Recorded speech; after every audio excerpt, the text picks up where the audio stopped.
বিসমিল্লাহির রহমানির রহিম। পরম করুণাময় ও অসীম দয়ালু আল্লাহর নামে শুরু। ومن أحسن قولا ممن دعا إلى الله وعمل صالحا وقال إنني من المسلمين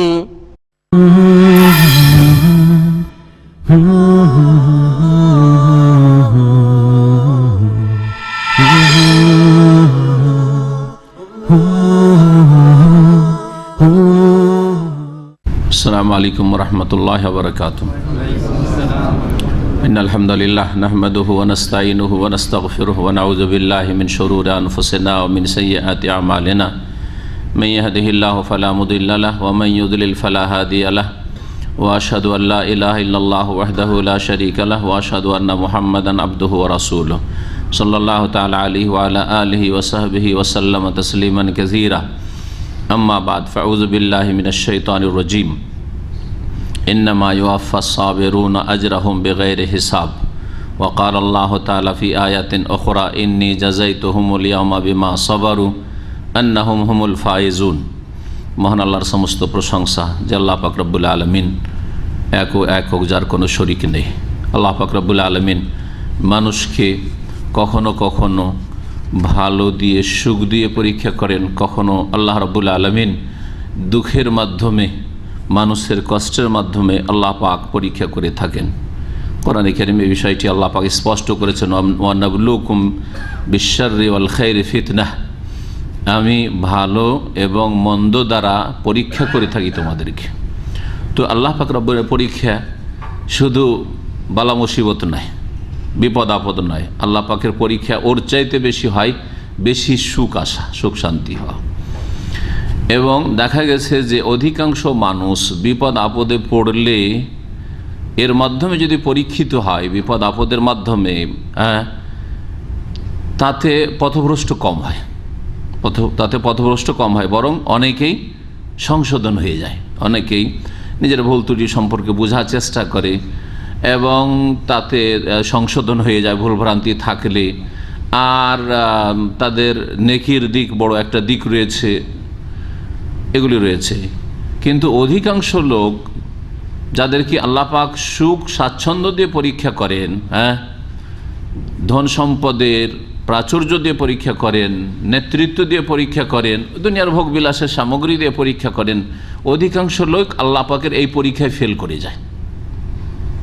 নেতৃত্ব পেলে, পয়সা পেলে বেশি, সুস্থতা বেশি পেলে, গায়ের জোর বেশি থাকলে পাপে লিপ্ত হয়ে যায়, পাপে লিপ্ত হয়ে যায়। অধিকাংশ লোককে দেখা গেছে যারাই পাপী তারা অধিকাংশই বেশি সুখের কারণে পাপী হয়েছে, বেশি সুখ শান্তির কারণে পাপী হয়েছে। জালেমদের দেখেন, অধিকাংশ জালেমরা তাদের ক্ষমতার দাপটে পাপী হয়েছে, জুলুম করেছে। এইরকমই ধন সম্পদের অহংকারে পাপে লিপ্ত হয়েছে, বহু পাপে লিপ্ত হয়েছে। তার মধ্যে একটি বড় পাপ হচ্ছে অহংকার, ধনের অহংকার, নেতৃত্বের অহংকার, গায়ের জোরের অহংকার, বংশীয় মর্যাদার অহংকার, বিদ্যা বুদ্ধির অহংকার, এলমের অহংকার, ইত্যাদি ইত্যাদি। জি হ্যাঁ। তো অধিকাংশ মানুষ মনে করে যে সুখ হইলে বেশি ভালো, বেশি টাকা হইলে আমার ভালো, বেশি সুখে থাকলেই ভালো, কখনো যেন বালা মুসিবতে না আসে, বিপদ আপদ না আসে। কিন্তু অধিকাংশ মানুষই জাহান্নামের রাস্তা ধরেছে, জান্নাতের রাস্তা হারিয়ে ফেলেছে, পথভ্রষ্ট গুমরাহ হয়েছে বেশি সুখের কারণে। কাল্লা ইন্নাল ইনসানা লা ইয়াতগা। আল্লাহ পাক বলছেন যে নিশ্চিত মানুষ সীমালঙ্ঘন করে, বাড়াবাড়ি করে, পাপে লিপ্ত হয়ে যায় যখন নিজেকে অনুভব করে, দেখে আর রাহুস্তাগনা, যে সে অভাব মুক্ত হয়ে গেছে, কোনো অভাব নেই, কারো পরোয়া করি না, কারো ধারধারি না, কি আমার সাথে চলুক আর না চলুক, এইরকম যখন হয়ে যায় তখন কি হয়ে যায়? লায়াতকা, মানুষ সীমা লঙ্ঘন করে, বাড়াবাড়ি করে। আল্লাহ পাক আরও বলেছেন কোরআনে, ওয়ালাউ বাসাতাল্লাহু রিজকা লিইবাদিহি লাবাগাউ ফিল আরদ। মানুষের জন্য আল্লাহ পাক যদি তার বান্দাদের জন্য রিজিককে প্রশস্ত করে দিতেন, ধন সম্পদ আমাদের কাছে যদি প্রচুর হয়ে যেত, তো ভালো ভালো মানুষ লাবাগাউ ফিল আরদ, পৃথিবীতে সীমা লঙ্ঘন করত, বিপর্যয় সৃষ্টি করত। বিশৃঙ্খলা সৃষ্টি করতো। অধিকাংশ লোকের জন্য ধন সম্পদ ফিতনা, নেতৃত্ব ফিতনা, বেশি সুস্থ থাকা ফিতনা, বেশি গায়ে জোর থাকা, প্রভাব থাকা ফিতনা, বেশি বিদ্যা বুদ্ধি হওয়া অধিকাংশ লোকের জন্য ফিতনা। এগুলো হচ্ছে ফিতনা। আল্লাহ পাক রব্বের সমস্ত রকম ফিতনা থেকে আমাদের যেন বাঁচিয়ে রাখেন। কিন্তু মানুষের স্বভাব সুখ চায়, সুখ দিয়ে যদি গুমরাহ হয়ে যায়, সুখের কারণে যদি জাহান্নামেও চলে যায়, তারপরে নগদ নগদ দুনিয়ার সুখ চায় অধিকাংশ লোক। আসলে বুঝে না, মাঝে মাঝে সুখের সাথে কিছু তিক্ততা আসলে মানুষের সংশোধন হয় এবং অহংকার কমে আসে। বহু হেকমত আছে। একটি আলোচনা আমার ইনশাআল্লাহ তাআলা হবে বালা মুসিবতের হেকমত সম্পর্কে, সেটা আজকে হবে না। গতকালকে একটা আলোচনা করেছিলাম বালা মুসিবতের ক্ষেত্রে আমাদের করণীয়, আমাদের করা কি উচিত। বেশ কিছু বিষয় উল্লেখ করেছি। ধৈর্য ধারণ করা, এটা হচ্ছে মেন বিষয় ছিল। আল্লাহ সম্পর্কে সুধারণা, ভালো ধারণা রাখা যে আল্লাহ আমাকে অসহায় ছেড়ে দেবেন না, আল্লাহ আমার সর্বনাশ চান না। তারপরে আল্লাহর উপরে ভরসা করা ইত্যাদি, এইরকম বেশ কিছু বিষয় গতকালকে আলোচনা করেছি। সেগুলি আবার রিপিট করছি না, কারণ তাতে আবার সময় নেবে। আজকে বালা মুসিবতের ফজিলত, উপকারিতা, লাভ, বিপদ আপদেও লাভ আছে, বিপদ আপদেও লাভ আছে। এটা জানলে হবে কি, বিপদ আপদ আসলে আপনি ভেঙে পড়বেন না। কারণ আমার এই বালা মুসিবতের মাধ্যমে বেশ কিছু কল্যাণ হয়েছে বা বেশ কিছু কল্যাণ হবে। এই যে মানুষের একটা আশা, মানুষের যদি ভালো একটা আশা থাকে কোনো খারাপ কিছুতে, তাতেও সে শক্তিশালী হয়, তার মনোবল মজবুত হয়। এটা একেবারে সত্য কথা। কোরআন এবং হাদিসের কথা তো সত্যতে কোনো সন্দেহ নাই, কিন্তু এমনি বাস্তব সত্য কথা। জি হ্যাঁ, তো আজকে আলোচনা করব বালা মুসিবতের ফজিলত সম্পর্কে। নবী করিম সাল্লাল্লাহু আলাইহি সাল্লামের ওপর বালা মুসিবত এত বেশি এসেছে যে বালা মুসিবত কারো ওপর আসেনি, ঠিক না? জি, যে যত বড় নেক বান্দা তার ওপর তত বেশি বালা মুসিবত বিপদ আপদ এসেছে। তাদের পাপের কারণে আসেনি, তাদের ভুলের কারণে আসেনি। তাদেরকে আল্লাহ পাক কোনো শাস্তি দিতে চাননি, বরং তাদের মর্যাদাকে উঁচা করতে চেয়েছেন। তাদের নেকির ব্যালেন্সকে বাড়াইতে চেয়েছেন, তাদেরকে দুনিয়া এবং আখিরাতে বহু মর্যাদা যে দান করেছেন, সেগুলির জন্য কিছু মাধ্যম, কিছু প্রয়োজন, কিছু নেকি দরকার, কিছু ভালো কাজ দরকার, সেগুলি আল্লাহ পাক সেগুলির ব্যবস্থা করার জন্য এই বালা মুসিবত দিয়েছেন। বালা মুসিবতের ক্ষেত্রে ধৈর্য ধরতে হবে। ধৈর্য ধারণ সম্পর্কে বেশ কিছু আয়াত কালকে পেশ করেছিলাম, আর দু একটি আয়াত আমি পেশ করি, কারণ ধৈর্যের বিষয়টি অত্যন্ত কষ্টকর মানুষের জন্য। ধৈর্য ধরা অত সহজ নয়। ধৈর্য ধারণ করা যদি মানুষ কোরআন এবং হাদিস না চর্চা করে এবং ঈমান তার শক্তিশালী না হয়, মজবুত না হয়, তাহলে ধৈর্য ধরাটা এত সহজ ব্যাপার না, ভেঙে পড়ে মানুষ। কিন্তু ধৈর্যের বড় ফজিলত রয়েছে। আল্লাহ পাক সূরা জুমারের আয়াত নম্বর 10 এ ইরশাদ করছে, ইন্নামা ইউআফাস সাবিরুনা আজরাহুম বিগাইরি হিসাব। নিশ্চয়ই ধৈর্যশীলদেরকে তাদের পুরস্কার দেওয়া হবে পূর্ণ মাত্রায়, বেগাইর হিসাব, বেহিসাব। আল্লাহ বলছেন বেগাইর হিসাব মানে বেহিসাব, বিনা হিসাবে। কত যে তাদের পুরস্কার রয়েছে আর বদলা রয়েছে, কোনো হিসাব নেই আল্লাহ পাকের কাছে। আর ধৈর্য বালা মুসিবতের ক্ষেত্রে, বিপদ আপদের ক্ষেত্রে ধরতে হয়। এটা হচ্ছে সবচেয়ে যেটা ধৈর্যের এমন একটা প্রকরণ যেটা গুরুত্বপূর্ণ এবং সেটা সবাই বুঝে। ধৈর্য যদিও 3 প্রকারের। ধৈর্য কত প্রকারের? 3 প্রকারের, কিন্তু 2 প্রকার ধৈর্য জনগণ বুঝে না।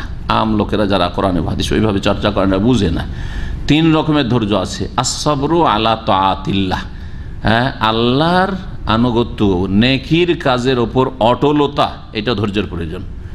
একজন লোক সারা জিন্দগি 5 ওয়াক্ত নামাজি হবে এবং জামাত সহকারে নামাজ পড়বে, কোনোদিন ফজরের নামাজ ছুটবে না, ধৈর্যের প্রয়োজন আছে না নেই?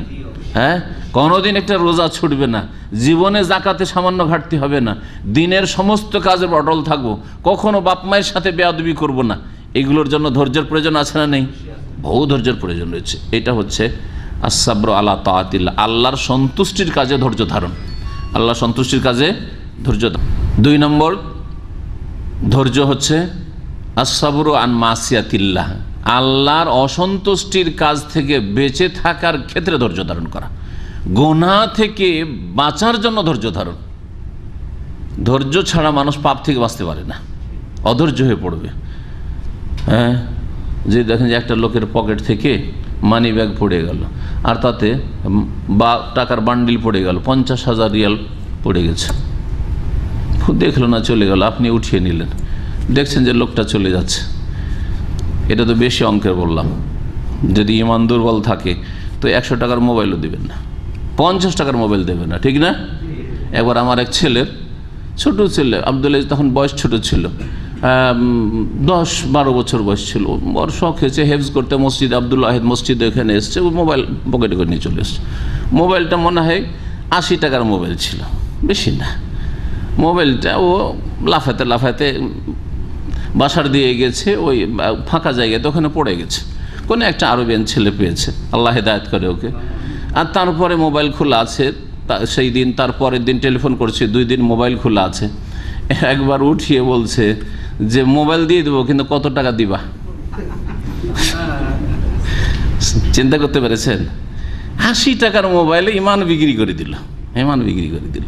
তা 80 টাকাতে কেউ যদি ইমান বিক্রি করে, তাহলে 10,000 রিয়াল যদি থাকে, 50,000 রিয়াল যদি থাকে, বা 4,000 রিয়াল যদি এটা বা দামি মোবাইল হয়, তাহলে কি করবে না? ধৈর্যের প্রয়োজন আছে না নেই? জেনা ব্যভিচারের ক্ষেত্রে নেই স্ত্রী আর যুবক মানুষ, আর পেয়ে গেছে ওই রকম শিকার, হ্যাঁ, ধৈর্যের প্রয়োজন আছে না নেই? ধৈর্য ছাড়া কেউ গুনাহ থেকে বাঁচতে পারবে না। অথবা কোনো একটা ভুল কল চলে এসছে, মহিলার আওয়াজ লেগে গেল, ওর পিছে লেগে গেল, বিরক্ত করতে শুরু করলো, রাত দিন যখন তখন কল দিচ্ছে।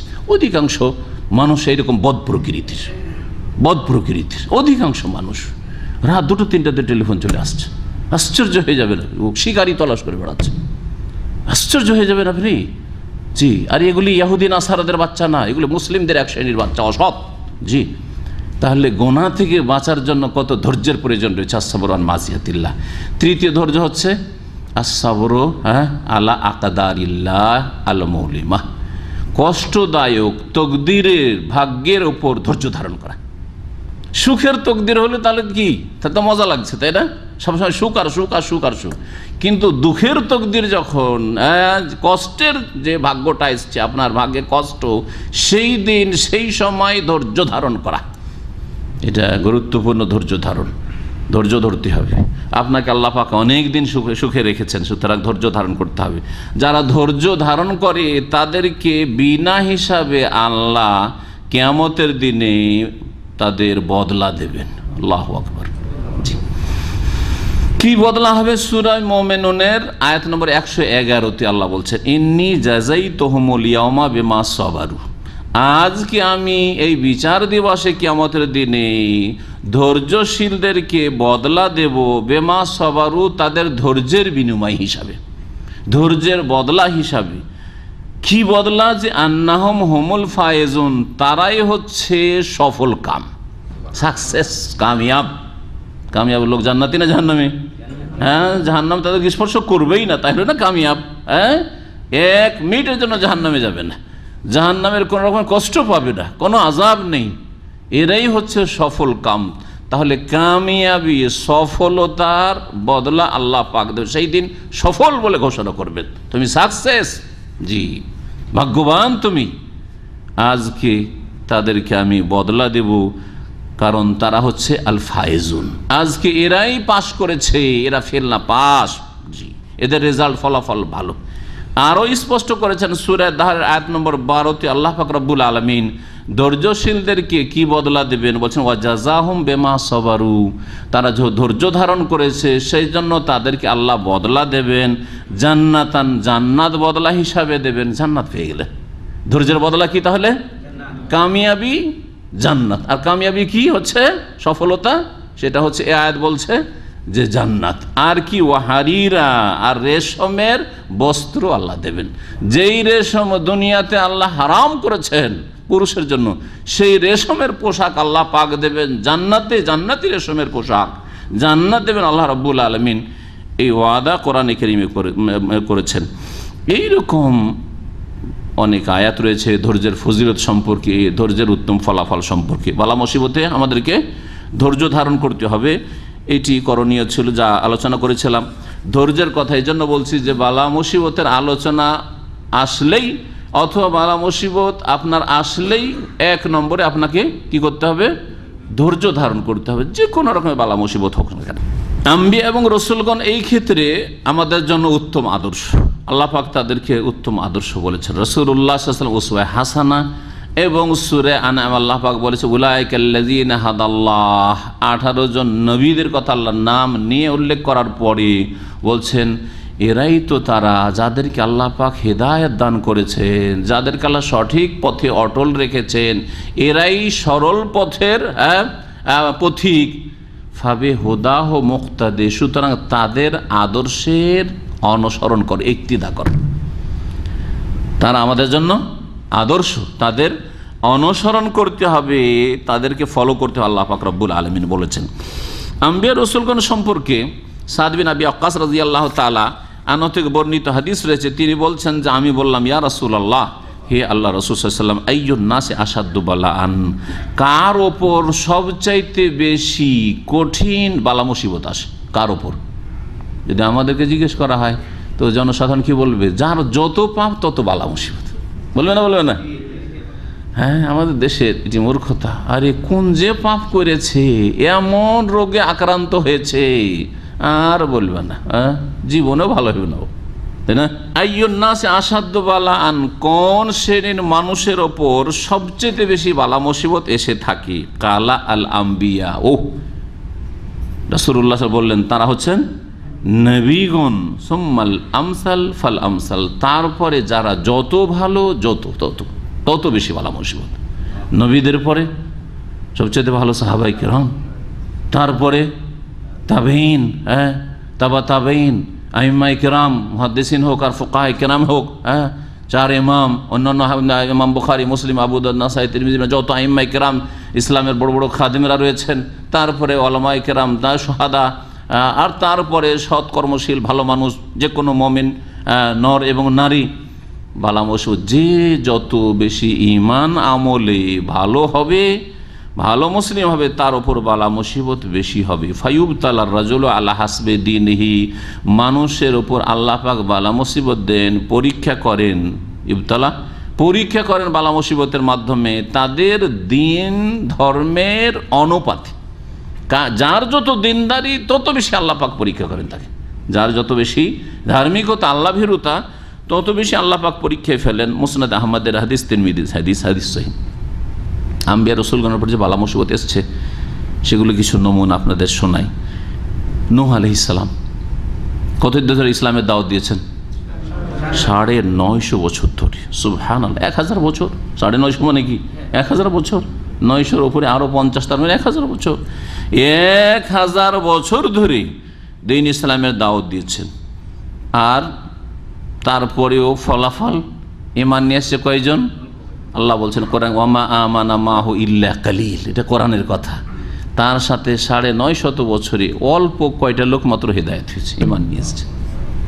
কত ধৈর্য ধরেছেন, আর তারা কত যে মানসিক কষ্ট দিয়েছে, শারীরিক কষ্ট দিয়েছে, গালমন্দ করেছে, কত যে কষ্ট দিয়েছে, আর কত যে ঠাট্টা বিদ্রুপ করেছে, উপহাস করেছে। আল্লাহু আকবার।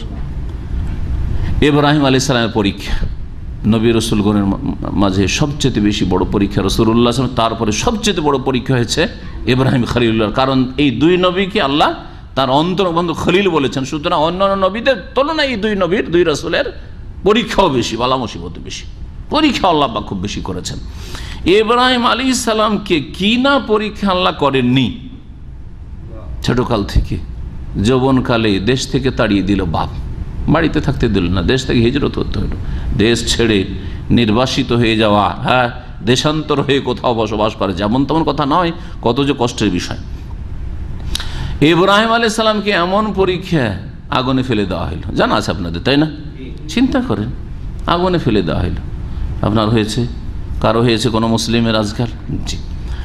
ওয়ালাম ইয়াসনিহি যালিকা শাইয়ান আম্মা আমানা বিহি কলবুহু ওয়া তামান্না বিহি ফুয়াদুহু, তারপরেও তাকে একটু পিছপা করতে পারেনি। আগুনে ফেলে দিও, সামান্য একটু তাকে কথা বলি নিতে পারেনি, ঠিক আছে আমি স্বীকার করছি তোমাদের কথা মানবো, আমাকে আগুন থেকে বাঁচিয়ে দাও, বলেছেন না।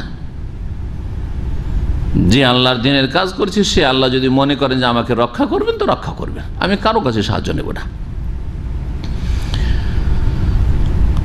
আল্লাহ পাক রব্বুল আলামিন হুকুম করলেন আগুন কি? আগুনের প্রকৃতি হচ্ছে যে কোনো মানুষকে জ্বালিয়ে দেয়। ইব্রাহিম আলাইহিস সালাম জ্বালিয়ে দেবে, জ্বালাবে না? জ্বালাবে না, কারণ আগুনের কাজই হচ্ছে জ্বালানো। ও চিনবেন না যে কে নবী আর কে রসুল আর কে ভালো আর কে মন্দ, সবাইকে জ্বালাবে।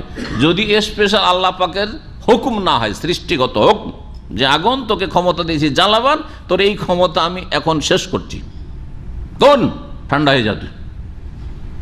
জি হ্যাঁ, তো আল্লাহ পাক হুকুম করলেন আগুনকে। কুলনা, আল্লাহ বলছেন আমি বললাম আগুনকে, ইয়া নারু, হে আগুন, কুনি বারদা, ঠান্ডা হয়ে যা। আর এত ঠান্ডা না যে আবার ফ্রোজেন হয়ে মারা যায়, বেশি ঠান্ডাতে বড় শীতে মরে যেতে পারে। হ্যাঁ, ওয়াসালামান আলা ইব্রাহিম, সহি সালামত নিরাপদ রাখো ইব্রাহিমকে। ইব্রাহিমের যেন কোনো ক্ষয়ক্ষতি না হয়, না আগুনে ক্ষতি না ঠান্ডাতে ক্ষতি, নিরাপদ রাখো ইব্রাহিমকে। ওয়ারাদু বিহি কায়দান, আল্লাহ বলছেন যে এই কাফেররা তার সাথে ষড়যন্ত্র করেছিল, ফাজআলনাহুমুল আখসারিন, কিন্তু আল্লাহ পাক তাদেরকে অধিক ক্ষতিগ্রস্ত, লাঞ্ছিত, অপদস্থ করেছেন, কিছুই করতে পারেনি তারা। সূরা আম্বিয়া আয়াত নম্বর 69-70। ইসমাইল আলাইহিস সালামকে আল্লাহ পরীক্ষা করে, বাপকেও পরীক্ষা, ছেলেকেও পরীক্ষা, যেমন তেমন কথা।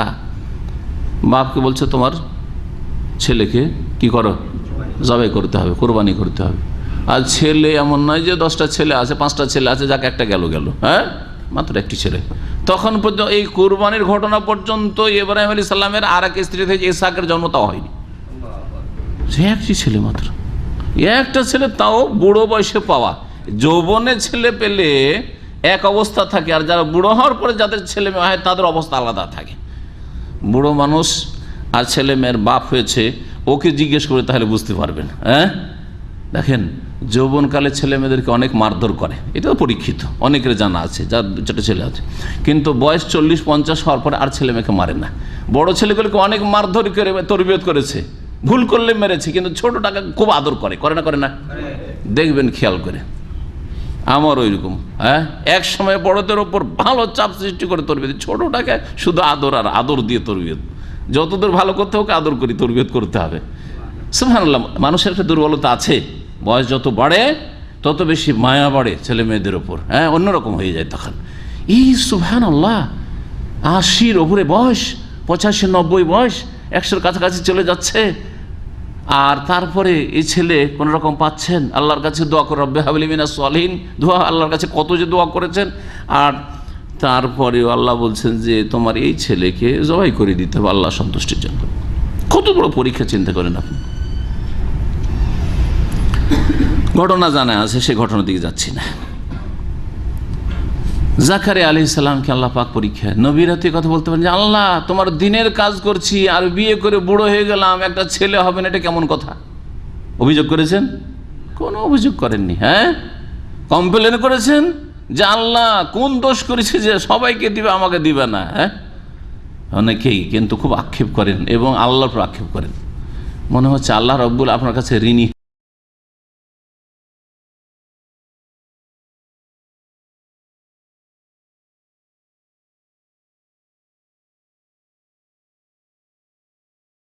ছেলে মেয়ে দেয় না, সেই জন্য আল্লাহ ঋণী হয়েছে আপনার কাছে? না, কখনো না। আল্লাহ পাকের ইচ্ছে, আল্লাহ দেন না, এতে হয়তো বহু রহস্য আছে যেটা আপনার চোখের আড়ালে রয়েছে। কেন দেননি আল্লাহ ভালো জানে। কিছুই না থাকলে আল্লাহর পরীক্ষা, যে তোমাকে স্ত্রী দিয়েছি, হ্যাঁ সুস্থতা দিয়েছি, তারপরে তোমাকে ছেলে মেয়ে দিচ্ছে না, এটি পরীক্ষা আমার, আমি তোমাকে এর মাধ্যমে পরীক্ষা করছি। আপনারা সাধারণ মানুষ কেন? সৌদি আরবের সবচেয়ে বড় আলেম এখন আল্লামা শেখ সালেহুল ফৌজান হাফিজুল, এখনও বেঁচে আছেন। তার বাড়িতে আমাদেরকে একবার নিয়ে যাওয়া হয়েছিল দায়ীদেরকে, আসর থেকে মাগরিব পর্যন্ত, বরং মাগরিব পরেও তার সাথে অনেক মাসলা মাসাইলের প্রশ্ন উত্তর, আর তারপরে তার আলোচনা শোনা, বৈঠক। তার বাড়িতে একটা ছেলেও নেই, মেয়েও নেই, নিঃসন্তান, একটা ছেলেও নেই, মেয়ে নেই। ইবনে তাইমিয়া রহমতুল্লাহ কত বড় মুজাদ্দিদ, কত বড় ইসলামের সংস্কার, কত বড় ইসলামের ইমাম। যদি আবু হানিফা, শাফি, মালিক, আহমদের যুগে হইতেন তাহলে তিনি 4 ইমামের চাইতে কোনো কম না, কোনো কিছুতেই কম না তিনি। জি হ্যাঁ, তার কোনো ছেলে মেয়ে ছিল না। বিয়ে করেছিলেন কিনা, বিয়েও করেননি হয়তো। ইমাম বুখারী রহমতুল্লাহ আলাইহি বিয়ে করেছেন কিন্তু তার কোনো ছেলে মেয়ে ছিল না, কোনো জানেন না হয়তো। এত বড় বড় ইমামদের কোনো ছেলে মেয়ে ছিল না। কারো পরিবারও ছিল না, হয়তো কারো ছেলে মেয়েও ছিল না। আল্লাহ পাক রব্বুল আলামিন জাকারিয়া আলাইহিস সালামকে পরীক্ষা করেছেন। বার্ধক্যে গিয়ে দোয়া করার পরেই আল্লাহ পাক রব্বুল আলামিন ছেলে দিলেন, ইয়াহিয়া, তাই না? ছেলে দিলেন। দোয়া করতে থাকেন, দোয়ার রাস্তা খোলা আছে। যাদের ছেলে মেয়ে এখনো হয়নি দোয়া করেন, আল্লাহ পাক রব্বুল আমাদের দিনী ভাই বোনদেরকে যেন নেক সন্তান দান করেন। আইয়ুব আলাইহিস সালামের বালা মুসিবত আপনাদের জানা আছে? জি সুবহানাল্লাহ। আইয়ুব আলাইহিস সালামের বালা মুসিবত, এক তো রোগ, আর তারপরে ছেলে মেয়ে সব মারা গেল, ধন সম্পদ সব ধ্বংস হয়ে গেল, নিজে অসুস্থ, এমন ব্যাধি, মারাত্মক ব্যাধি, দূর আরোগ্য ব্যাধি। ব্যাধি কতদিন ছিল এই মর্মে একটি রিওয়ায়াত বলছে 18 বছর তিনি অসুস্থ ছিলেন। এটা খুব প্রসিদ্ধ আমাদের দেশে, যদিও অনেক গবেষক আলমারা বলেছেন যে এতদিন তার অসুস্থ থাকার বিষয়টি বিশ্বসূত্রে প্রমাণিত নয়, আল্লাহ আলাম, কিন্তু এমন মারাত্মক ব্যাধি ছিল যেটা সাধারণ ব্যাধি ছিল না, অসাধারণ ব্যাধি ছিল, এতে কোনো সন্দেহ নেই। এবং দীর্ঘ সময় তিনি রোগাক্রান্ত ছিলেন, সব হারিয়ে ফেলেছেন। এমনকি স্ত্রীরা সব তালাক নিয়ে নিয়ে চলে গেছে, কয়েক স্ত্রী সব তালাক নিয়ে নিয়ে চলে গেছে, একজন স্ত্রী ছাড়া, জানা আছে না নেই? হ্যাঁ, রহিমা রাদিয়াল্লাহু তাআলা ছাড়া বাকি সব তালাক নিয়ে নিয়ে চলে গেছে, দুঃখের দিনে ছেড়ে দিয়ে চলে গেছে। কত বড় পরীক্ষা! তারপর আল্লাহ রাব্বুল আলামিনের কাছে দোয়া করায় আল্লাহ তাকে সুস্থ করলেন, হ্যাঁ, তাকে রোগমুক্ত করলেন। আল্লাহ রাব্বুল সূরা আম্বিয়ার আয়াত নম্বর 83-84 ইরশাদ করেন, ওয়া আইয়ুবাহ, স্মরণ করে আইয়ুব আলাইহিস সালামকে, ইজ নাদা রব্বাহ, যখন তার প্রতিপালককে তিনি ডেকেছিলেন যে হে আল্লাহ, আন্নি মাসানিয়া দুর্র আনতা আরহামুর রাহিমিন, আমি রোগাক্রান্ত হয়েছি, আমাকে রোগ ব্যাধি স্পর্শ করেছে, ও আনতা আরহামুর রাহিমিন, আর তুমি সমস্ত দয়ালুর সবচেয়ে বড় দয়ালু। তুমি এত লম্বা দোয়া করেননি যে আল্লাহ কেন তুমি ভালো করবে না, তুমি ভালো করো, এত কোনো কথা নাই। কত সুন্দর দোয়া, আল্লাহ আমি অসুস্থ হয়েছি, হ্যাঁ, রোগে আক্রান্ত হয়েছি, আর তোমার চাইতে বড় দয়ালু পৃথিবীতে কেউ নেই, না মা, না বাপ, না স্ত্রী, না ছেলে, না মেয়ে, না আপনজন, কেউ দরদি নেই, হ্যাঁ, তোমার মতো। তুমি হচ্ছ আরহামুর রাহিমিন, যত দয়ালু হইতে পারে তাদের সবচেয়ে বড় দয়ালু তুমি আল্লাহ। সুতরাং আমার উপর রহম করো, আমাকে শেফা, আরোগ্য দান করো। আল্লাহ পাক রব্বুল বলছেন, ফাস্তাজাবনা লাহু, তার এই দোয়া আমি কবুল করলাম। ফাকাশাফনা মা বিহি মিন দুর, তার যে রোগ ছিল তা আমি দূরীভূত করলাম। ওয়া আতাইনাহু আহলাহু, স্ত্রীরা চলে গেছে, স্ত্রী ফিরে আসো। জি হ্যাঁ, পরিবার সব ছেলে মেয়ে সব মারা গেছিল, সব একটি রিওয়ায়াত যে তারা আবার জীবিত হইল, আল্লাহ জানে, এটি ইসরায়েলি রিওয়ায়াত হতে পারে। আর একটি রিওয়ায়াত যে জীবিত নয়, বরং যতগুলি ছেলে মেয়ে মারা গেছে তার চাইতে বেশি ছেলে মেয়ে আল্লাহ দিয়েছিলেন। পরে ধরেন কারো 2-4-5টা ছেলে মেয়ে মারা গেছে, আর তারপর যদি আরও 10টা আল্লাহ দিয়ে দেন, তাহলে ঘাটতি পূরণ হওয়ার পরে আরও বেশি হয়ে গেল কি না? তো এইভাবেও হইতে পারে যে আল্লাহ পাক রব্বুল আইয়ুব আলাইহিস সালামকে তার চাইতে উত্তম দিয়েছিলেন, তার পরিবার ফিরিয়ে দিলেন, ছেলে মেয়ে আল্লাহ দিয়ে দিলেন। অমিসলাহুম মাহুম, বরং তার মতো আরও বেশি, যেগুলি হারিয়ে গেছে ছেলে মেয়ে মারা গেছে তার চাইতে বেশি, তার অনুরূপ আরও আল্লাহ রাব্বুল আলামিন দিয়েছেন। আল্লাহ বলছেন, রাহমাতাম মিন ইনদিনা, আমার পক্ষ থেকে রহমত স্বরূপ, ওয়া যিকরা লিল আবেদিন, আর যারা ইবাদত গুজার বান্দা তাদের জন্য এতে রয়েছে উপদেশ স্বরূপ। যে এটা আইয়ুবের জন্য খাস না আলাইহিস সালাম, বরং যে কোনো মুমিন মুসলিম যদি দুর্দিনে আল্লাহর কাছে দোয়া করে, অবশ্যই আল্লাহ পাক বান্দার ডাকে সাড়া দিয়ে থাকেন, দোয়া কবুল করে থাকেন।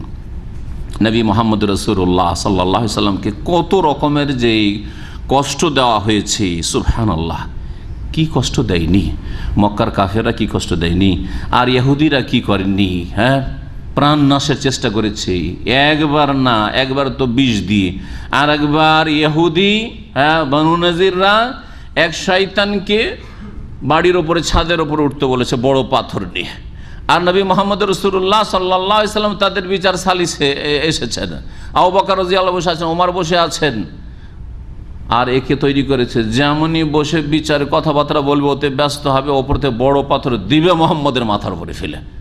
আল্লাহু আকবার! কি ষড়যন্ত্র ইহুদিদের, কি ষড়যন্ত্র ইহুদিদের! আল্লাহ রাব্বুল সাথে সাথে ওহী করে দিলেন নবী মুহাম্মদ সাল্লাল্লাহু আলাইহি ওয়াসাল্লামকে যে তোমাকে মারার জন্য ষড়যন্ত্র প্ল্যানিং হয়ে গেছে এই শয়তান ইহুদিদের, সুতরাং তুমি এখান থেকে চুপচাপ কেটে পড়ো। নবী সাল্লাল্লাহু আলাইহি ওয়াসাল্লাম উঠে এমনিতে হাঁটতে শুরু করলেন। লোকেরা ভাবলো যে কোনো পেশাব পায়খানা কোনো প্রয়োজন হয়েছে, যে মানুষের প্রয়োজন থাকে, ওই প্রয়োজনে হেঁটে গেলেন। আবু বকর ওমর রাদিয়াল্লাহু তাআলা আনহু তাদের চরিত্র ছিল যে নবী যা করতেন তাই করতেন। নবী সাল্লাল্লাহু আলাইহি ওয়াসাল্লাম উঠে গেলেন, আমরা কেন বসে থাকবো, যাই তার পিছনে পিছনে আমরাও যাই। তারাও পিছনে পিছনে চলে গেছেন। আর একটু যাওয়ার পরে তখন নবী সাল্লাল্লাহু আলাইহি ওয়াসাল্লাম বলছেন আবু বকর ওমরকে যে তারা আমাকে মারার জন্য ষড়যন্ত্র করেছিল, চলো বাড়ি চলে যাই। আর তারপরে যাওয়ার পরে জেহাদের প্রস্তুতি নিলেন। আর বানু নাজিরকে অবরোধ করার পরে বানু নাজিরকে মদিনা থেকে উৎখাত করা হলো যে এরা মদিনায় থাকার অধিকার রাখে না, যারা মুহাম্মদুর রাসূলুল্লাহর সাথে চুক্তি করার পরে এইরকম গাদ্দারি করে। ইহুদি জাতি গাদ্দার জাতি, জীবনে রাখবেন, বিশ্বাসঘাতক জাতি। এরা এই করেছে, ইহুদি বিষ দিয়েছে, তাই না? নবী মুহাম্মদুর রাসূলুল্লাহ সাল্লাল্লাহু আলাইহি ওয়াসাল্লামকে মেরে ফেলার জন্য তার বাড়ি ঘেরাও করে থেকেছে মক্কার কাফের মুশরিকেরা। কি করেনি? আপনার সম্পর্কে করেছে, আমার সম্পর্কে এরকম হয়েছে না? আলহামদুলিল্লাহ, সামান্য ছোটোখাটোই কিছু হচ্ছে বা হয়েছে, বলেন যে আলহামদুলিল্লাহ, আল্লাহ অনেক নিয়ামতে আপনাকে আমাকে রেখেছেন। নবী করিম সাল্লাল্লাহু আলাইহি সাল্লামের জীবদ্দশায় তার সবচেয়ে প্রিয় স্ত্রী, সুবহানাল্লাহ, ভুলতে পারতেন না, খাদিজা রাদিয়াল্লাহু তাআলা, সমস্ত ধন সম্পদ নবী করিম সাল্লাল্লাহু আলাইহি ওয়াসাল্লাম নিয়ে আসা দ্বীনের খেদমতে উৎসর্গ করে দিয়েছেন, কোরবানি করে দিয়েছেন, সব দান খায়রাত করে দিয়েছেন, ইসলামের খেদমতে লাগিয়ে দিয়েছেন। অথচ খুব ধনাঢ্য সেই ভদ্র মহিলা ছিল রাদিয়াল্লাহু তাআলা আনহা, খাদিজা রাদিয়াল্লাহু তাআলা আনহা। তাঁর ইন্তেকাল সেই বছরে আবু তালেব যদি ইসলাম কবুল করেনি, খুব দরদি ছিলেন রাসূলুল্লাহ সাল্লাল্লাহু আলাইহি ওয়াসাল্লাম এই চাচা, সেজন্য এই দুই লোকের ইন্তেকালে নবী সাল্লাল্লাহু আলাইহি ওয়াসাল্লাম এত শোকার্ত হয়েছিলেন যে সেই বছরটিকে আমল হুজুন, শোকের বছর বলা হয় রাসূলুল্লাহ সাল্লাল্লাহু আলাইহি ওয়াসাল্লামের জীবনীর কিতাবাদিতে, সিরাতুন নবীতে। নবী করিম সাল্লাল্লাহু আলাইহি ওয়াসাল্লামের জীবদ্দশায় স্ত্রী মারা গেছে। তার স্ত্রী মরার ব্যথা আপনার যদি হয়, হ্যাঁ আমার হয়, তো তার আগে রাসূলুল্লাহ সাল্লাল্লাহু আলাইহি ওয়াসাল্লামের হয়েছে, তিনি ধৈর্য ধারণ করেছেন, ঠিক না? ছেলে মেয়ে ইন্তেকালে নবী সাল্লাল্লাহু আলাইহি ওয়াসাল্লামকে আল্লাহ পাক ছেলে দিয়েছেন, একটিও বাঁচেনি। যদি আপনার হয়, আমার হয়, তো আমাদের জন্য উত্তম আদর্শ, লাকাদ কানা লাকুম ফি রাসূলিল্লাহি উসওয়াতুন হাসানাহ, রাসূলুল্লাহ সাল্লাল্লাহু আলাইহি ওয়াসাল্লাম আমার জন্য উত্তম আদর্শ। তার ছেলে কাসিম, হ্যাঁ তার ছেলে, হ্যাঁ জি ইব্রাহিম, তার ছেলে আব্দুল্লাহ, কেউ বলছে তাহের, তাইয়েব, তারা বাল্য জীবনে ছোটকালে মারা গেছে। বড় হওয়ার সুযোগই আল্লাহ দেননি, নিয়ে নিয়েছেন। আল্লাহর হিকমত যে শেষ নবীর কোনো ছেলে সন্তান রাখবো না। মেয়ে সন্তান বড় হয়েছে, চারজনেরই বিবাহ হয়েছে, কিন্তু নবী সাল্লাল্লাহু আলাইহি ওয়াসাল্লামের জীবদ্দশায় কজন মারা গেছেন? তিনজনই মারা গেছে। আশ্চর্য হয়ে যাবেন আপনি, তিনজনই মারা গেছেন। আপনার চোখের সামনে যদি এইরকম আপনার হয়, তাহলে মনে হয় সব হাত পা ছেড়ে দিয়ে একেবারে হার্ট অ্যাটাক করে নিজেই মরে যাবেন আপনি। নবী সাল্লাল্লাহু আলাইহি ওয়াসাল্লামের বড় মেয়ে যায়েনব রাদিয়াল্লাহু তাআলা নবী সাল্লাল্লাহু আলাইহি ওয়াসাল্লামের জীবদ্দশায় ইন্তেকাল করলেন। হ্যাঁ, রোকাইয়া রাদিয়াল্লাহু তাআলা ইন্তেকাল করলেন, উম্মে কুলসুম রাদিয়াল্লাহু তাআলা ইন্তেকাল করলেন। বেঁচে থাকেন একমাত্র ফাতেমা রাদিয়াল্লাহু তাআলা, তিনিও বেশি দিন বাঁচলেন না, অল্প বয়সে নবী করিম সাল্লাল্লাহু আলাইহি ওয়াসাল্লাম ইন্তেকালের মাত্র 6 মাসে তিনিও দুনিয়া থেকে বিদায় নিলেন।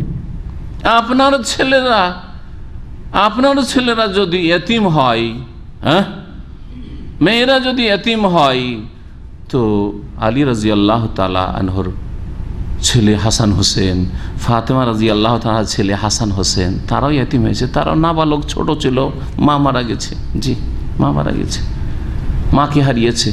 সুতরাং মনে রাখবেন যে আমাদের জন্য উত্তম আদর্শ আম্বিয়া রসুলগণ এবং সিদ্দিকিন, সোহাদা, সালেহিন, তাদের জীবনে বালা মুসিবত অনেক বেশি এসেছে। নবী করিম সাল্লাল্লাহু আলাইহি সাল্লামের চাচারা কত কষ্ট দিয়েছে। আপনারা দিনের দাওয়াতের কাজ দেশে গিয়ে করবেন, আপনার চাচা কষ্ট দেবে, চাচাতো ভাই কষ্ট দেবে, আপনার কোনো নেতা কষ্ট দেবে, চেয়ারম্যান কষ্ট দেবে, অথবা আপনার আত্মীয় স্বজন কষ্ট দেবে, বেদাতি হুজুর মোল্লা কষ্ট দেবে, দেবে না? দেবে না? ধৈর্য হারাবে, ধৈর্য ধারণ করেন, ধৈর্য ধারণ করেন। নবী সাল্লাল্লাহু আলাইহি সাল্লামের কত কট্টর দুশ্মন ছিল, আর কত যে কষ্ট দিয়েছে আবু লাহাব আর তার স্ত্রী উম্মে জামিল। যে আল্লাহ এই দুই বোধ প্রকৃতির মানুষ সম্পর্কে কোরআনের আয়াত সূরায় নাযিল করেছে, তাব্বাত ইয়াদা আবি লাহাব, আবু লাহাবের নাম করা ধ্বংস হোক, তার হাত আর সে নিজে অতাপ ধ্বংস হোক। মা আগনা আনহু মালু মা কাসাব সায়াসলা নারান যাতা লাহাব ওয়া ইমরাআতুহু, আর তার স্ত্রীও ধ্বংস হোক। তার স্ত্রীর কথা আল্লাহ বয়ান করেছেন। কত বড় কট্টর দুশমন ছিল যে আল্লাহকে কোরআন নাযিল করতে হয়েছে এদের সম্পর্কে। চিন্তা করেন, তো আপনার আমার দুশ্মন থাকতে পারে, আর বাইরের দুশ্মন চাইতে ঘরের দুশ্মন বেশি কষ্টদায়ক। আপনার ভাই যদি আপনার দুশ্মন হয়ে যায়, আকিদার বিরোধী, হ্যাঁ, আপনার রাস্তার বিরোধী, কোরআন সুন্নাহর বিরোধী দুশ্মন, ইসলামের দুশ্মন হয়ে যাচ্ছে, সে বিদআত আর শিরকে সমর্থন করে, আপনার তাওহীদ সুন্নাতের সাথ দেয় না, এই কষ্ট হতে পারে আপনার। এই কষ্ট আপনার নতুন নয়। হ্যাঁ, নবী করিম সাল্লাল্লাহু আলাইহি সাল্লাম সাহাবায়ে কেরামদের প্রত্যেকের আত্মীয় স্বজন এইরকম কষ্ট দিয়েছে। নবী সাল্লাল্লাহু আলাইহি ওয়াসাল্লাম সম্পর্কে বলছিলাম, এইরকম কত যে ধৈর্যের নমুনা আমাদের সামনে আম্বিয়া রসুলগণের জীবনীতে, ইতিহাসে রয়েছে, আর সাহাবায়ে কেরামদের জীবনীতে রয়েছে। সুতরাং তাদের পথে আমাদেরকে চলতে হবে। আল্লাহ পাক রব্বুল বালা মুসিবতে আমাদেরকে হেফাজতে রাখেন। মানুষ যদি সত্যিকার অর্থে মুসলিম হয় তাহলে সব অবস্থায় সুখী, সুখের সময়ও সুখী আর দুঃখের সময়ও সুখী। এটা একমাত্র মুসলিম হাসিল করতে পারে, কোনো অমুসলিম হাসিল করে না। কোনো কাফের নসিবে জুটে না এটা, কোনো কাফের, হ্যাঁ, কোনো নাস্তিক, কোনো মোনাফিক বেদিন, কোনো মুশরিকের ভাগ্যে জুটে না। ভালো করে মনে রাখো, সেই মুসলিমের হাদিস শোনাই। সুহাইব রাদিয়াল্লাহু তাআলা আনহু বর্ণনা করছেন, কালা রাসূলুল্লাহ সাল্লাল্লাহু আলাইহি ওয়াসাল্লাম, রাসূলুল্লাহ সাল্লাল্লাহু আলাইহি ওয়াসাল্লাম বলেছেন, আজাবান লি আমরিল মুমিন, আশ্চর্য লাগে মুমিনের বিষয়টি চিন্তা করলে। আশ্চর্য লাগে, অবাক হতে হয় মুমিনের বিষয়টি একটু চিন্তা করে দেখলে। কি, ইন্না আমরাহু কুল্লাহু লাহু খাইরুন, মুমিন মুসলিমের জীবনটা পুরোটাই কল্যাণ আর কল্যাণ, ভালো আর ভালো। মুমিনের সব অবস্থায় ভালো, সব অবস্থায় ভালো। পকেটে টাকা থাকলেও ভালো, না থাকলেও ভালো, সুস্থ থাকলেও ভালো, অসুস্থ থাকলেও ভালো। জি হ্যাঁ, সব অবস্থায় ভালো, সব অবস্থায় ভালো। ওয়ালাইসা যালিকা লিআহাদিন ইল্লা লিল মুমিন, এটা কারো জন্য নসিব হয় না, কারো ভাগ্যে জুটে না, একমাত্র মুমিনের ভাগ্যে জুটে। মুমিন সব সময় সুখী আর সুখী, সব সময় সুখী, সব সময় মুমিনের কল্যাণ হয়। কেমন করে বলছে, ইন আসাবাতহু সাররা শাকার, মুমিনের যদি সুখের দিন আসে, আনন্দদায়ক দিন, হ্যাঁ, কোনো অভাব নেই, কোনো রোগ ব্যাধি নেই, কোনো টেনশন নেই, কোনো বালা মুসিবত নেই, আরামে জীবনযাপন করছেন, এইরকম যদি হয় তো মুমিনের জন্য কল্যাণকর। এটাও ভালো। কেমন করে মুমিন কি করে? শুকরিয়া আদায় করে, আলহামদুলিল্লাহ, সবসময় আলহামদুলিল্লাহ পড়ে। খেয়ে দিয়ে আলহামদুলিল্লাহ, কাপড় পরলে আলহামদুলিল্লাহ, বেতন পেল আলহামদুলিল্লাহ, হ্যাঁ, ব্যবসায় লাভ হলো আলহামদুলিল্লাহ, সবসময় আলহামদুলিল্লাহ, আলহামদুলিল্লাহ, সব কিছুতে আলহামদুলিল্লাহ বলে, আল্লাহ পাকে শুকরিয়া আদায় করে। আর শুকরিয়া আদায় করলে নিয়ামত স্থায়ী হয় আর নিয়ামত বৃদ্ধি হয়। লা ইন শাকারতুম লা আযীদান্নাকুম, আল্লাহ বলছেন শুকরিয়া আদায় করলে আল্লাহ কি করবেন? আরো বাড়িয়ে দেবেন। ওয়ালা ইন কাফারতুম, আর যদি অকৃতজ্ঞ হও, না শুকরি করো, জেনে রাখো যে ইন্না আযাবি লাশাদীদ, আমার আযাব বড়ই শক্ত রয়েছে। আল্লাহ পাকের আযাব বড় শক্ত রয়েছে অকৃতজ্ঞ মানুষের জন্য। মুমিন সুখী হইলে শুকরিয়া আদায় করে, সুতরাং তার জন্য এটা কল্যাণকর হয়। ফাকানা খায়রান লাহু ওয়া ইন আসাবাতহু দাররা, আর যদি তার উপর বিপদ আপদ আসে, যে কোনো বিপদ আপদ হোক না কেন, জি, কারো প্রাণহানি, কেউ মারা গেল আপনজন, অথবা কারো অঙ্গহানি হইল, কেউ আহত হইল, কেউ অর্থের দিক, ধন সম্পদের দিকে ক্ষতিগ্রস্ত হইল, চুরি ডাকাতি হইল, অথবা যে চাকরি চলে গেল, দেশে চলে যেতে হইল, বড় আশা রাখছিলেন, অনেক কল্পনা জল্পনা ছিল, এই করব সেই করব, যা কিছুই হোক না কেন, মনে রাখবেন বালা মুসিবত যদি আসে তো মুমিন কি করে? সাবারা, ধৈর্য ধারণ করে। শুকর আর সাবর, শুকর করে, আর না হলে বালা মুসিবত আসলে সাবর করে, ধৈর্য ধারণ করে। যখন ধৈর্য ধারণ করে, ফাকানা খায়রান লাহু, সেটা তার জন্য কল্যাণকর হয়। কারণ ধৈর্যের ফজিলত শুনলেন, এই জন্য শুরুতে ধৈর্য সম্পর্কে, ধৈর্যের যে উত্তম বদলা এবং বিনা হিসেবে আল্লাহ পাক বদলা দিয়ে থাকেন, এই মর্মে আয়াতগুলি আপনাদের সামনে পেশ করলাম। একজন প্রখ্যাত সাহাবী ছিলেন এবং রাসূলুল্লাহ সাল্লাল্লাহু আলাইহি সাল্লামের যে প্রিয়তমা, সবচাইতে ছোট স্ত্রী, তার নাম কি ছিল? আয়েশা রাদিয়াল্লাহু তাআলা। আয়েশা রাদিয়াল্লাহু তাআলা আনহার এক বোনের নাম কি ছিল? আসমা। আসমার স্বামীর নাম কি ছিল জানেন?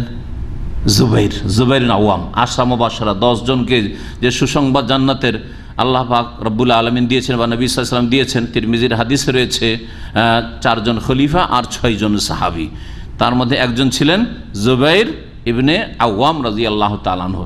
এই জুবাইর রাদিয়াল্লাহু তাআলা আনহু আবু বকর সিদ্দিকের জামাই, আসমা রাদিয়াল্লাহু তাআলা আনহার স্বামী, এই জুবাইরের এক ছেলের নাম ছিল আবদুল্লাহ বিন জুবাইর, যিনি মক্কার কয়েক বছর খলিফা হয়েছিলেন। তারপরে জালেম উমাইয়া গোত্রের শাসকরা তার এই খেলাফত, যে শরঈ খেলাফত ছিল, সেই খেলাফত তারা ছিনিয়ে নিয়েছিল এবং তার উপর জুলুম অত্যাচার করেছিল। আল্লাহ পাক রব্বুল কাছে সব কিছুর বিচার হয়ে গেছে এবং হবে। আর এক ছেলে ছিলেন বড়ই মুহাদ্দিস, বড় আলেম ছিলেন, তিনি উরওয়া ইবনে জুবাইর রাদিয়াল্লাহু তাআলা। আব্দুল্লাহ ইবনে জুবাইর আর আরেকজন উরওয়া ইবনে জুবাইর। এই উরওয়া ইবনে জুবাইরের গল্প শোনাই, কত বড় যে বালা মুসিবত তার ওপর এসেছিল, কিন্তু কত যে ধৈর্য ধারণ করেছেন, তারপরে শুকরিয়া আদায় করেছেন। শুনেন তার জীবনী সম্পর্কে। বলছেন যে উরওয়া ইবনে জুবাইর রাদিয়াল্লাহু তাআলা আনহুর পা পচতে লাগে। সুবহানাল্লাহ, পা খেতে পচন ধরে, পা খেয়ে যাচ্ছে, পা নষ্ট হয়ে যাচ্ছে। যদি এই অবস্থায় ছেড়ে দেওয়া হয় তো গোটা শরীর পচে শেষ হয়ে যাবে, গোটা শরীর শেষ হয়ে যাবে। তখন ফারশাদাহুল আতিব্বাউ ইলা কাতইহা, ডাক্তাররা সেই যুগের বলল যে পাকে কেটে ফেলে দিতে হবে, রান থেকে নিয়ে পাকে কেটে ফেলে দিতে হবে। আল্লাহ, পাকে কেটে ফেলে দিতে হবে। লিআল্লা তানতাশিরা ফি সাইরে জাসে, যাতে করে এই রোগ গোটা শরীরে সংক্রমণ না করে যায়। ফাকুতিয়াত, পা কেটে ফেলে দেওয়া হলো। ওয়াশা আল্লাহ তাআলা, সুবহানাল্লাহ, আল্লাহর যে ইচ্ছা পরীক্ষার, যেই দিন পা কাটা হয়েছে সেই দিনে আরেক দুর্ঘটনা ঘটেছে তার। সেই দিনে আইয়ামুত আহাব্বা আওলাদিহি ইলাইহি ফিল ইয়াউমি জাতি, ওই দিনে তার সবচাইতে প্রিয় এক ছেলে ছিল, সেই ছেলে মারা যায়। এদিকে পা কাটার বিষ আর কষ্ট, মানসিক শারীরিক, আর সেই দিনই সবচাইতে ভালোবাসার আদরের যে ছেলে, সেই ছেলের ইন্তেকাল হয়ে যায়। সুবহানাল্লাহ, পরীক্ষার ওপর পরীক্ষা, পরীক্ষার ওপর পরীক্ষা। আশ্চর্য হয়ে যাবেন আপনি। তাও কে? একজন সাহাবী। এবং এই উরওয়া ইবনে জুবাইর অধিকাংশ ইলম হাসিল করেছেন তার খালা থেকে, আয়েশা রাদিয়াল্লাহু তাআলা থেকে। দেখবেন হাদিসের কিতাবগুলি আন উরওয়াতা আন আয়েশাতা, আয়েশা রাদিয়াল্লাহু তাআলা থেকে অধিকাংশ হাদিস বর্ণনা করেছে। কারণ বেগানা পুরুষ তো আর হাদিস বেশি শুনতে পাচ্ছেন না, তাই না? কিন্তু খালা আর বোনের ছেলে খালার কাছে গিয়ে হাদিস শিখতেন, খালার কাছে গিয়ে হাদিস পড়তেন আর হাদিসগুলো মুখস্থ করতেন। এই জন্য আয়েশা রাদিয়াল্লাহু তাআলা থেকে 2000-এর বেশি যে হাদিস বর্ণিত আছে, অধিকাংশ হাদিসগুলি বর্ণনা করেছেন উরওয়া রাদিয়াল্লাহু তাআলা। এই উরওয়া ইবনে জুবাইর রাদিয়াল্লাহু তাআলার উপর এই বালা মুসিবত এসেছিল। লোকেরা এক তো তার পা কাটা হয়েছে, তার রোগীর যে পরিচর্যা বা ইয়াদাতুল মরিজ হক আছে সেটার জন্য গিয়েছে, আর ছেলেও মারা গেছে, তাকে তাজিয়ত সান্ত্বনা দেওয়ার জন্য লোকেরা দলে দলে যাচ্ছে। যাওয়ার পরে তাকে লোকেরা সান্ত্বনা দিচ্ছে, ইউআযুনাহু ফি রিজলিহি ওয়া আলাদিহি, পা সম্পর্কে ধৈর্যের জন্য, সবুরের জন্য উপদেশ দিচ্ছে লোকেরা গিয়ে, সাহাবায়ে কেরামরা, তাবেঈনরা, এবং তার ছেলে সম্পর্কে। সেই সময় তিনি কোন রকমের অধৈর্য না, সুবহানাল্লাহ, বলছেন আল্লাহুম্মা লাকাল হামদ। কি বলছেন? আল্লাহুম্মা লাকাল হামদ, আল্লাহ তোমার যাবতীয় প্রশংসা, তোমার শুকরিয়া আদায় করছি। সুবহানাল্লাহ। কানু সাবআতান ফাআখাযতা ওয়াহিদান, আমার 7 ছেলে ছিল, একটা তুমি নিয়েছো, আলহামদুলিল্লাহ আরো 6টা বাঁচিয়ে রেখেছো। দেখছেন, এটা হচ্ছে শুকরিয়ার দিক, যে আলহামদুলিল্লাহ 7 ছেলে ছিল, একটা নিয়েছো, 6টা আছে, এখনো 6 ছেলে এখন আছে। ও আবকাইতালি সিত্তাতান, এখনও 6টা ছেলে মেয়েকে আমার বা ছেলে সন্তানকে বাঁচিয়ে রেখেছো, ছেলে মেয়ে ছিল অথবা ছেলেই ছিল। ওয়াকান আলী আরবাতু আতরাফিন, হে আল্লাহ তোমার শুকরিয়া আদায় করি, আমার 4টা হাত পা ছিল, 2 হাত আর 2 পা ছিল। ফাখাযতা ওয়াহিদান, তুমি একটা পা নিয়েছো, এখনো 3টা বাকি আছে। আলহামদুলিল্লাহ, আলহামদুলিল্লাহ পড়ছেন, এখনো 3টা বাকি আছে। ও আবকাইতালি সালাসা, 3টে অঙ্গ এখনো বাকি আছে, 2 হাত 1 পা বাকি আছে আমার। ফাইন কুনতা আখাযতা ফালাকাদ আতাইতা, আল্লাহ যদি তুমি নিয়ে থাকো তো আমাকে দিয়েছো, তুমি কিছু নিয়েছো তো কিছু দিয়েছো, অনেক কিছুই দিয়েছো। ওয়ালাইন কুনতা ইবতালাইতা, আর আল্লাহ তুমি যদি আমাকে বালা মুসিবত দিয়ে থাকো, পরীক্ষা করে থাকো, ফাকাদ আফাইতা, তাহলে আলহামদুলিল্লাহ তুমি আমাকে সুস্থ করেছো, আর পাটা কেটে নেওয়ার পরে আমি সুস্থ হয়েছি বা সুস্থ হব, আলহামদুলিল্লাহ, আলহামদুলিল্লাহ বলছেন। দেখছেন, এরকম হয়েছে কারো আমাদের? এইরকম হইলেও এই রকমের ধৈর্যের নমুনা হইতে হবে, ধৈর্যের ক্ষেত্রে আদর্শ হইতে হবে। এটাই শিখিয়েছেন আম্বিয়া রসুলগণ এবং তাদের অনুসারী সাহাবাই কেরাম, তাবেঈন, তাবা তাবেঈন তারা। যারা ধৈর্য ধারণ করে তাদের ফজিলত সম্পর্কে একটি হাদিস আপনাদেরকে শোনাই। রাসূলুল্লাহ সাল্লাল্লাহু আলাইহি ওয়াসাল্লাম বলছে, এজা মাতা ওয়ালাদুল আবদে, কোনো মুমিন বান্দার ছেলে মেয়ে যদি মারা যায়, কাল আল্লাহু লিমালাইকাতিহি, তখন আল্লাহ রাব্বুল আলামিন তার ফেরেশতাদেরকে বলেন, বিশেষ করে মালাকুল মতকে, এবং মালাকুল মতের সাথে অনেক তার সহযোগী সাহায্যকারী ফেরেশতা রয়েছেন, এক দল টিম। কাবালতুম ওয়ালাদা আবদি, আমার বান্দার সন্তানকে তোমরা গ্রহণ করে নিয়েছো, কেড়ে নিয়েছো। আল্লাহ বলেন, হে মালাকুল মত, আমার যে বান্দা প্রিয় বান্দা আছে তার ছেলে মেয়ে নিয়ে নিয়েছো। ফায়াকুলুনা নাম, তখন ফেরেশতা বলে মালাকুল মত বা তার সঙ্গীরা যে হে আল্লাহ, হ্যাঁ নিয়েছি। ফায়াকুল কাবাজতুম সামারাতা ফাওয়াদিহি, তার কলিজার টুকরাকে তোমরা নিয়ে নিয়েছো, কেড়ে নিয়েছো। ফায়াকুলুনা নাম, তখন ফেরেশতারা বলে যে হ্যাঁ আল্লাহ, তোমার হুকুমে নিয়েছি। ফায়াকুল মাজা কাল আবদি, যাক এই কাজ যে করেছো, তো আমার ওই বান্দা যার ছেলে মারা গেছে, যার মেয়ে মারা গেছে, সে কি বলছে, এখন কি তার অবস্থা বলো তো দেখি। ফায়াকুলুনা, তখন ফেরেশতারা রিপোর্ট দেয়, যারা পাহারাই থাকে দিন রাতের, তারা রিপোর্ট দেয়, হামেদাকা ওয়াস্তারজা, ছেলে মারা গেছে, অমুকের মেয়ে মারা গেছে তোমার বান্দা, তবু আলহামদুলিল্লাহ পড়ছে, বলছে যে আলহামদুলিল্লাহ, তোমার প্রশংসা করছে, তোমার শুকরিয়া আদায় করছে।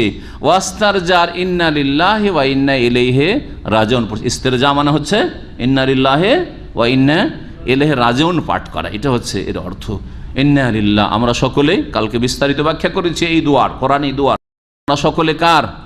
সকলে আল্লাহর। আমরা আমাদের কাছে যা আছে তাও আল্লাহর, আর যখন আল্লাহর জিনিস, তো যার জিনিস তার কাছে ফিরে যাবে, তাই না? যার বস্তু তার কাছে না ফিরে যাবে, সুতরাং আল্লাহ পাক রব্বুল নিয়ে নিয়েছেন, আল্লাহরই ছিল, আল্লাহ পাকের কাছে আমাদেরকে ফিরে যেতে হয়। ইন্না ইলাইহি রাজিউন।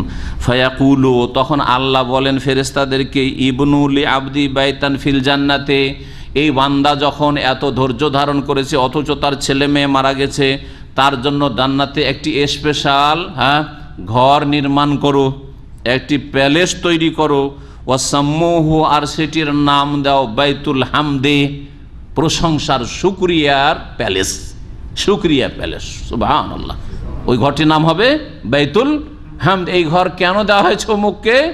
সেই ব্যক্তি বালা মুসিবতে আল্লাহ পাকের শুকরিয়া আদায় করেছে। আল্লাহ, কিছু যদি নিয়েছো, কিছু কষ্ট আমি পেয়েছি, কিন্তু অনেক ভালো রেখেছো, আলহামদুলিল্লাহ, অনেক কিছু দিয়েছো। আল্লাহ পাক রব্বুল আলামিন যেন তার আমাদেরকে যথাযথ সুন্দরভাবে শুকরিয়া আদায় করার তৌফিক দান করেন। এই হাদিসটি তিরমিজিতে রয়েছে। আল্লামা আলবানী রাহিমাহুল্লাহ তাআলা এই হাদিসটিকে হাসান বলেছেন, সহিহুল জামের 795 নম্বর হাদিস। বালা মুসিবতে ফজিলত সম্পর্কে অনেক হাদিস রয়েছে, সংক্ষেপে আরও কিছু হাদিস শোনাই। আবু হুরায়রা রাদিয়াল্লাহু তাআলা আনহু থেকে বর্ণিত, রাসূলুল্লাহ বলেছেন, মান ইউরিদিল্লাহু বিহি খায়র, আল্লাহ যার সাথে মঙ্গলের ইচ্ছা করেন, ইউসিব মিনহু, তার ওপর বিপদ আপদ দেন, তার ওপর বিপদ আপদ আসে। বিপদ আপদ যার উপর আসে তার সাথে আল্লাহ তাহলে কি ইচ্ছা করেন? তার মঙ্গল কল্যাণের ইচ্ছা করেন, তার মন্দ ইচ্ছা করেন না, তার খারাপই আল্লাহ পাক রব্বুল আলামিন চান না। এই ছিল হাদিস যেটি সহিহ বুখারীতে রয়েছে। আরও আবু হুরায়রা রাদিয়াল্লাহু তাআলা বর্ণনা করছেন যে রাসূলুল্লাহ সাল্লাল্লাহু আলাইহি ওয়াসাল্লাম বলেন, ইন্নার রাজুলা লা তাকুনু লাহু ইনদাল্লাহিল মানজিলা, কোনো মানুষের আল্লাহর কাছে একটা উঁচা মর্যাদা আগে থেকেই তার ভাগ্যে লেখা আছে। ফামা ইয়াবলুগহা বিআমালিন, কিন্তু আমল করে অত ওপরে পৌঁছিতে পারছে না। ফালা ইয়াজারুল্লাহু ইয়াবতালিহি বিমা ইয়াকরাহু, তার মনের উল্টা বিভিন্ন বালা মুসিবত আসতে থাকে। কেউ বালা মুসিবত চায় না, চাই নাকি? ইচ্ছা করে কেউ বিপদ আপদ নেবেন, কিন্তু চলে আসলে হ্যাঁ এটা অসুবিধা নেই। কোনো মানুষ যতই আল্লাহর নেক বান্দা হোক, নিজে থেকে চেয়ে নেবে না যে আল্লাহ আমাকে রুগী করে দাও, হ্যাঁ আমাকে বিপদ আপদে ফেলে দাও, এটা চাইতে বলেননি আল্লাহ পাক, চাইতে বলেননি। কিন্তু চলে আসলে কি করতে হবে? ধৈর্য ধরতে হবে, ধৈর্য ধরতে হবে।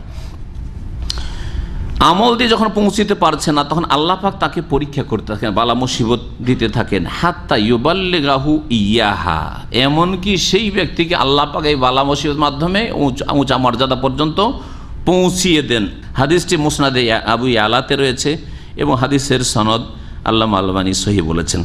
রাসূলুল্লাহ সাল্লাল্লাহু আলাইহি ওয়াসাল্লাম আরও বলেছেন, ইন্নাল আবদা ইযা সাবাত কাতলাহু মিনাল্লাহি মানজিলা, আল্লাহর পক্ষ থেকে কোনো বান্দার যখন মর্যাদা আগেই মর্যাদার ঘোষণা হয়ে যায়, লাম ইয়াবলুগহা বিআমালিহি, সেটাতে তার আমল দ্বারা পৌঁছিতে পারে না, ইবতালাহুল্লাহ ফি জাসাদিহি, তখন তার শরীরের ক্ষয়ক্ষতি হয়, কোনো জায়গায় হাত পা ভেঙে গেল, হ্যাঁ, কোনো জায়গায় জখম হয়ে গেল, আহত হইল, আউফি মালি অত ধন সম্পদের ক্ষয়ক্ষতি হলো, আউফি ওয়ালাদি অথবা ছেলে মেয়েদের ক্ষয়ক্ষতি হয়ে গেল। আপনার হইল না অ্যাক্সিডেন্ট, কিন্তু আপনার ছেলের হয়ে গেল, জি হ্যাঁ, ওর মাধ্যমে আপনি কষ্ট পেলেন একটু, আপনার ছেলে কোনো রকমের বিপদ আপদে পড়লো ইত্যাদি। সুম্মা সাব্বারাহু আলা যালিক, তারপরে সেই ব্যক্তিকে আল্লাহ পাক ধৈর্য ধরার তৌফিক দান করেন।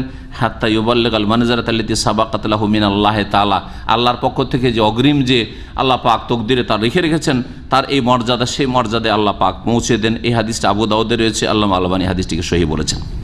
আরও হাদিস শুনে আবু সাঈদ খুদরি রাদিয়াল্লাহু তাআলা আনহু থেকে এমন অনেকগুলি হাদিস রয়েছে। সময়ের স্বল্পতার জন্য এই বিষয়ের কাছাকাছি হাদিসগুলিকে ছেড়ে দিয়ে আরেকটি হাদিস বলি। রাসূলুল্লাহ সাল্লাল্লাহু আলাইহি ওয়াসাল্লাম থেকে আবু হুরায়রা রাদিয়াল্লাহু তাআলা আনহু বর্ণনা করেছেন, মা ইউসিবুল মুসলিমা মিন নাসাবিন ওয়ালা ওয়াসাবিন ওয়ালা হাম্মিন ওয়ালা হুজনিন ওয়ালা আযান ওয়ালা গাম্মিন হাত্তা শাওকা ইউশাকুহা ইল্লা কাফফারাল্লাহু বিহা মিন খাতায়াহু।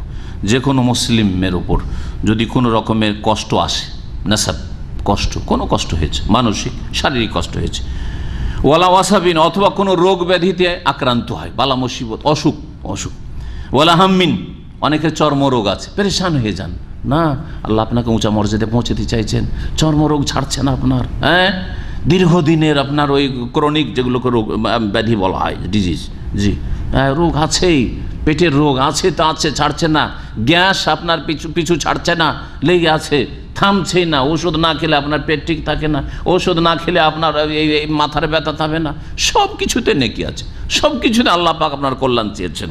বলছেন ওয়ালা হাম্মিন, এমনকি কোনো দুশ্চিন্তা, টেনশন, মোদির জালেম, হ্যাঁ, সুপারভাইজার জালেম, টেনশন, বা পাশে হিংসুক চাকরি করে, একই দেশের লোক, আপনি একই ভাষাভাষী, আর তারপরে আপনাকে ওখান থেকে উৎখাত করার চেষ্টা করে, এর মাধ্যমে আল্লাহ পাক কল্যাণ চেয়েছেন, আপনার কল্যাণ চেয়েছেন, ধৈর্য ধরেন।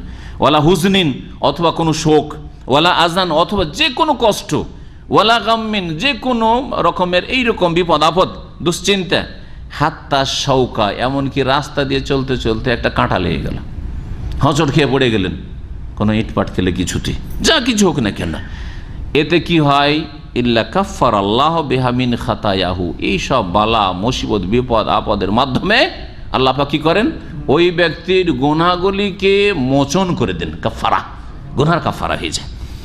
এই হাদিস সহিহ বুখারীতে রয়েছে, সহিহ বুখারীর হাদিস।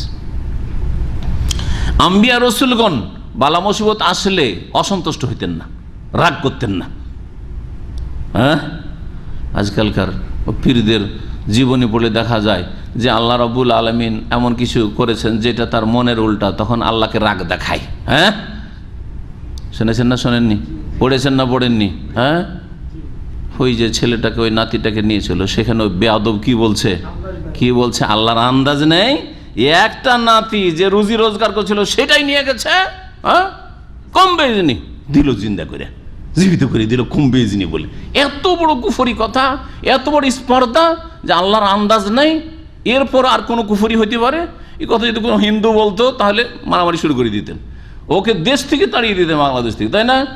একটা যদি খ্রিস্টান বলতো তাকেও যে কি করতেন, কিন্তু শুধু মুসলিম না, এরা অলিউল্লাহ যাইত, এরা নাকি নিজেরা অলিউল্লাহ, আউযুবিল্লাহ, শয়তানের অলি, এরা অলিউল্লাহ না, অলিউল শয়তান, এরা শয়তানের অলি, যারা বলছে আল্লাহর আন্দাজ নেই, কুম্বেজ নেই, আমার হুকুমে ওঠো, আল্লাহর হুকুম না হইলে কি হবে, আমার হুকুমে ওঠো, জিন্দা হও, এরা হচ্ছে শয়তানের অলি, জি, সব শয়তান প্রকৃতি। বলছিলাম যে আম্বিয়া রসুলগণ খুশি হইতেন বালা মুসিবত আসলে, না খুশ হবেন না, নিজেকে খুশি রাখার চেষ্টা করবেন, জি, যত শুকরিয়া আদায় করবেন মনে খুশি ফিরে আসবে। শোক হঠাৎ করে এটা শোক হবে, কিন্তু শোক হলেও সেই শোককে দূর করার জন্য দ্রুত চেষ্টা করবেন। আম্বিয়া রসুলগণ যে বালা মুসিবতে খুশি হইতেন, এই মর্মে একটি হাদিস শোনায়। রাসূলুল্লাহ সাল্লাল্লাহু আলাইহি সাল্লামের কাছে আবু সাঈদ খুদরি রাদিয়াল্লাহু তাআলা প্রখ্যাত সাহাবী একদিন গেলেন দেখা করতে, দেখছেন যে রাসূলুল্লাহ সাল্লাল্লাহু আলাইহি সাল্লামের শরীরে প্রচণ্ড জ্বর, নবীকে জ্বর হইত, সাইয়্যিদুল মুরসালিন সবচেয়ে শ্রেষ্ঠ মানুষকে জ্বর হইত, আর জ্বরে এত তাকে শীত লাগছে যে তার ওপর একটা চাদর দেওয়া আছে, মোটা বা কম্বল, কাতিফা, কম্বল দিয়ে জড়ানো আছে। ফাওয়াজাদা হারারাত ফাওকাল কাতিফাত, এত জ্বর যে কম্বলের ওপরে বা চাঁদের ওপরে হাত দিয়ে দেখছেন গায়ে সরাসরি, তারপরে মনে হচ্ছে যে কম্বল গরম হয়ে আছে, কম্বলের ওপর ভাগ গরম হয়ে আছে, কত জ্বর ছিল। আরেকটি হাদিস আছে যে দেখো তোমাদের যে জ্বর হয় তার চাইতে দ্বিগুণ জ্বর আমাকে হয়।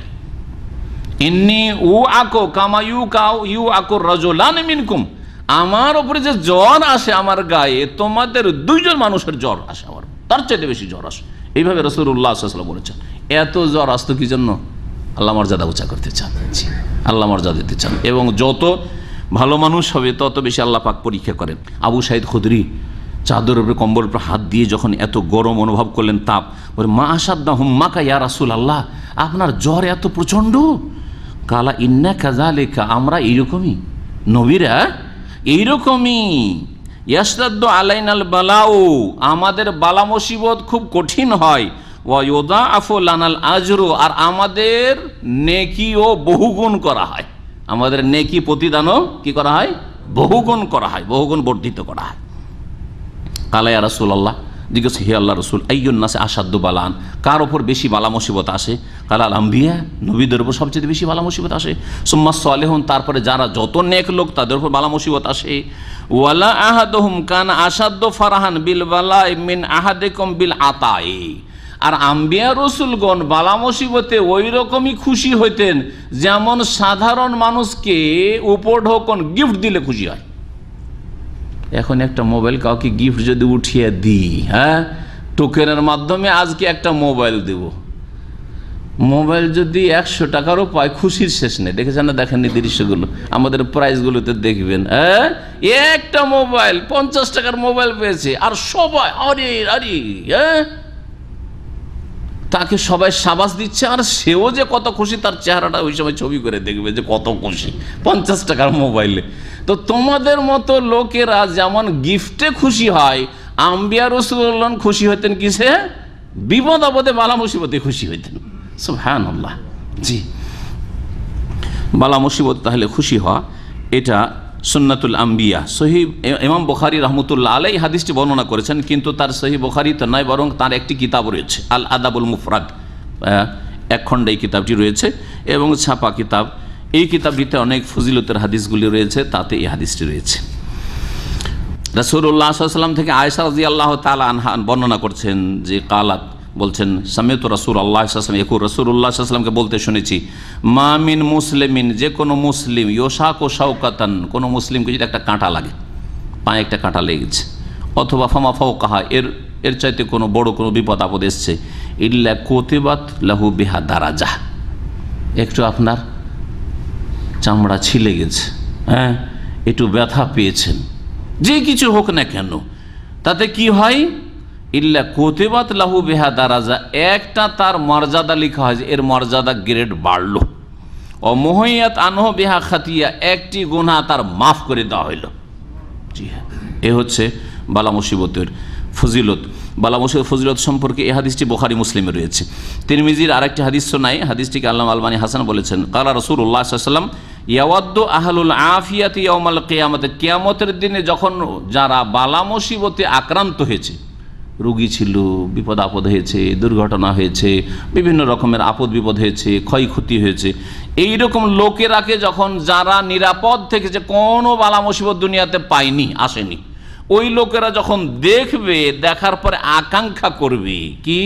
হিনা ইউতা আহলুল বালাই আস-সাওয়াবা, যখন বালা মুসিবতে যারা নিমজ্জিত হয়েছে, বিপদ আপদে পড়েছে, ওদেরকে যখন আল্লাহ মহা পুরস্কার দেবেন, এই দেখে আকাঙ্ক্ষা করবে যারা দুনিয়াতে সুস্থ ছিল, কোনো বিপদ আপদে পড়েনি, ওরা কি লাউ আন্না জুরুদাহুম কানাত কুরিজাত ফিদ দুনিয়া বিল মাকারিজ, তাদের চামড়াগুলিকে কোনো জালেমে যদি খালিয়ে নিত, শরীরকে কেটে নিত, শরীরের অঙ্গ প্রত্যঙ্গ কেটে নিত, এই রকমের বালা মুসিবত আসতো, তাহলে তারা বড় পুরস্কার পেত, যেমন এই লোকগুলি যারা বিপদ আপদে পড়েছে তারা পুরস্কার পাচ্ছে।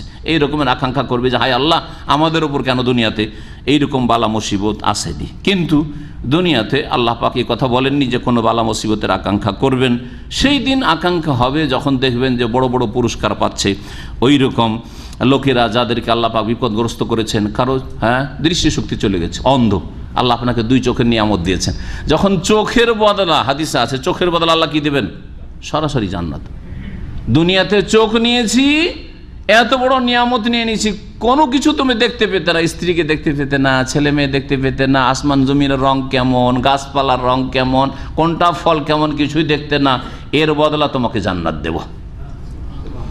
তখন আকাঙ্ক্ষা করবে, যাই যদি আমাদের এরকম হইতো তাহলে আমরাও এরকম বদলা পেতাম। অসুস্থ অবস্থায় অনেকে আমল করতে ঠিকভাবে পারেন না। ধরেন তাহাজ্জুদ পড়তেন, কিন্তু অসুস্থ থাকার কারণে বালা মুসিবত হয়েছে, বিছানায় আছেন, তাহাজ্জুদ পড়তে পারছেন না, এরকম একটা।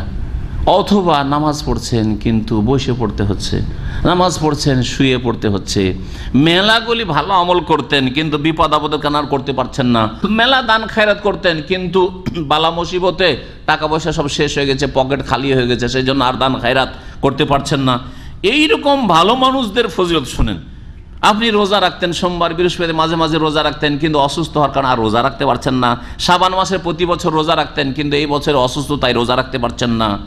রোজা না রেখেও রোজার নেকি পাবেন, তাহাজ্জুদ না পড়েও তাহাজ্জুদের নেকি পাবেন, বসে শুয়ে নামাজ পড়েও দাঁড়ানো ব্যক্তির সমান নেকি পাবেন আপনি। শোনেন এই মর্মে আবু মুসা আশআরী রাদিয়াল্লাহু তাআলা বর্ণিত সহিহ বুখারীতে হাদিস রয়েছে, কালা রাসূলুল্লাহ সাল্লাল্লাহু আলাইহি ওয়াসাল্লাম ইযা মারিয়াল আবদু, বান্দা যখন অসুস্থ হয়ে পড়ে, আও সাফার অথবা সফরে চলে যায়, সফরে বিদেশে চলে গেছে, সেই জন্য সেখানে ঘুম পুরা হয় না আর তাহাজ্জুদটা পড়তে পারে না, সফরে থাকার কারণে রোজাগুলি রাখতে পারছে না, শাবান মাসে সফর করতে হচ্ছে, কোম্পানি পাঠিয়ে দিয়েছে ডিউটিতে, যা এখান থেকে জিদ্দা কাজ করে আয়, কাউকে বলছে যা তুই রিয়াজে কাজ করে আয়, তুই কাল আল কাসিম চলে যা, অমুক জায়গায় চলে যা। এখন আপনি সফরে আছেন, যার ফলে রোজা রাখতে পারছেন না। দামামে থাকলে, এখানে থাকলে হয়তো বাড়িতে আপনি রাখতে পারতেন। যদি এইরকমটা হয়, কুতিবা লাহু মিসলা মা কানা ইয়ামালু মুকিমান সাহিহান, যদি অসুস্থ হয়ে যায় অথবা সফরে চলে যায়, যে আমলগুলি বাড়িতে থাকা অবস্থায়, মুকিম অবস্থায় আর সুস্থ অবস্থায় করত, সমস্ত আমল নেকিগুলি তার আমলনামাতে লেখা হবে, আমলনামাতে লেখা হবে। সুতরাং অসুস্থ হলে আপনি যদি ফরজটা আদায় করে দেন, সুন্নতগুলি নেকি এমনি পাবেন। হয়তো সুন্নত পড়তে কষ্ট হচ্ছে, উঠতে বসতে কষ্ট হচ্ছে, বা কিছু সুন্নত পড়লেন না আপনি শুধু ফরজটা পড়ে দিতে হবে। যতক্ষণ হুঁশ আছে ফরজ নামাজে মাফ নেই। 17 রাকাত নামাজ 5 ওয়াক্ত ওয়াক্ত মোতাবেক আপনাকে আদায় করে দিতে হবে। অসুস্থ ব্যক্তিকে যখন দেখবেন বা কোনো ব্যক্তি এরকম বিপদ আপদে রয়েছে, তার সামনে এসে একটি দোয়া পড়বেন, তাহলে আল্লাহ পাক তাকে দ্রুত সুস্থ করবেন। এই দোয়াটি আমাদের মুখস্থ করা উচিত, যাদের মুখস্থ নেই, আর যাদের মুখস্থ আছে আমল করা উচিত, কারণ আমলে আমাদের ত্রুটি। অনেক ভাইয়ের মুখস্থ আছে কিন্তু পড়েন না, পড়বেন আপনি। হাসপাতালে কতবার আপনি ধরেন এই রুগী ভাইদেরকে দেখতে গেলেন না, কিন্তু হয়তো দোয়া পড়ছেন না, মুখস্থ আছে পড়ছেন না, অথবা মুখস্থই নাই আপনার, না উচিত আপনার মুখস্থ করা একজন মুসলিম হিসাবে। এই দোয়াটি আপনাদেরকে শেখাই। ইবনে আব্বাস রাদিয়াল্লাহু তাআলা আনহু থেকে বর্ণিত, তিনি বলছেন, মান আদা মারিজান, কেউ যদি কোনো রোগীকে দেখতে যায়, লাম ইয়াহদুরু আজালহু, যার মৃত্যুর সময় এখনো ঘনিয়ে আসেনি, মৃত্যুর সময় চলে আসলে তার ভালো হবে না সে, কিন্তু সে সুস্থ হবে সম্ভাবনা আছে, এখনো মৃত্যুর সময় আসেনি। ফাকালা ইনদাহু সাবা মারাতিন, তার মাথার সামনে তার পাশে দাঁড়িয়ে যান আর 7 বার করে এই দোয়াটি পড়েন। কি দোয়া? কে পড়তে পারেন? আসআলুল্লাহ আল আজিম রব্বাল আরশিল আজিম আইয়াশফিয়াকা, জি, আসআলুল্লাহ আল আজিম, আমি মহান আল্লাহর কাছে যাচ্ছা করি, কামনা করি, রব্বাল আরশিল আজিম, যিনি মহান আরশের অধিপতি মালিক, কি আইয়াশফিয়াকা, যেন তোমাকে আল্লাহ আরোগ্য দান করেন, শেফা দান করেন। আপনার ছেলে হোক, আপনার স্ত্রী হোক, বাড়ি থেকে আমল শুরু করেন না আপনি। আপনার স্ত্রী অসুস্থ আছে, অনেকে দূরে আছেন, হয়তো দেশে, আপনি যেতে পারছেন না, আপনি টেলিফোনে বলতে পারেন না আসআলুল্লাহ আল আজিম রব্বাল আরশিল আজিম আইয়াশফিয়াক। ছেলে অসুস্থ আছে, আপনি এখান থেকে টেলিফোনে বলছেন ছেলে কে যে আসআলুল্লাহ আল আজিম রব্বাল আরশিল আজিম আইয়াশফিয়াক, করা যেতে পারে না? টেলিফোনের যুগে এইভাবে হাদিসের উপর আমল করতে হবে, যেখানে কাছে থাকতে পারছেন না। আর যদি কাছে থাকেন, রোগীর কাছে যেতে পারেন, তাহলে রোগীর পাশে দাঁড়িয়ে এই দোয়া যদি পড়েন, ইল্লা আফাহুল্লাহু মিন যালিকাল মারাজে, তাহলে সেই রোগীকে আল্লাহ পাক সুস্থ করে দেবেন, সেই রোগীর রোগ নিরাময় হবে। আবু দাউদ তিরমিজির হাদিস, হাদিসটিকে আল্লামা আলবানী সহিহ বলেছেন। আরেকটি দোয়া পড়বেন রোগীর পাশে, সেটা হচ্ছে সান্ত্বনা দেওয়ার জন্য, লা বাসা তাহুরুন ইনশাআল্লাহ। এই হাদিসটি বুখারীতে রয়েছে।